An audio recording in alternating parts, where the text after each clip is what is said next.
Faisons un rêve. Le rêve d'un monde qui préserve les insectes pollinisateurs, protège les abeilles, sauvegarde la biodiversité, sans laquelle nous ne pourrions pas vivre et nous nourrir. Rêve d'autant plus urgent que de nombreuses études révèlent un effondrement brutal des insectes pollinisateurs. En moins de 3 décennies, ce sont les 3/4 des insectes qui auraient disparu sous l'effet des pesticides, de la monoculture, de l'arrachage des haies ou de l'assèchement des zones humides.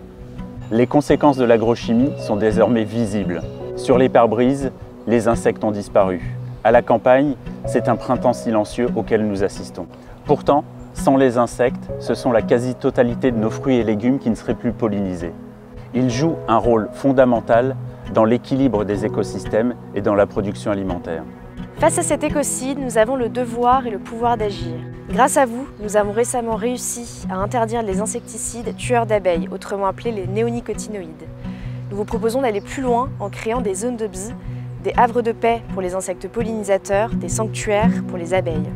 Ces zones peuvent être créées chez vous, dans votre jardin, sur votre balcon, ou bien à proximité, dans un parc, dans un bois, ou bien dans une école. Pour ce faire, nous vous proposons de commander des graines nectarifères. À l'aide d'une fiche pratique qui vous sera adressée, vous pourrez semer ces graines et voir vos plantations grandir jour après jour. Pour cette 7e édition, nous vous proposons de diffuser largement des graines nectarifères et ainsi contribuer à démultiplier l'impact de notre action.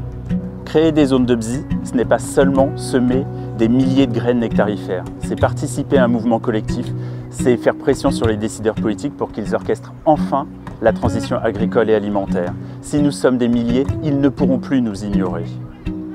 Plus que jamais, il faut maintenant s'engager pour préserver les insectes pollinisateurs et sauver les abeilles.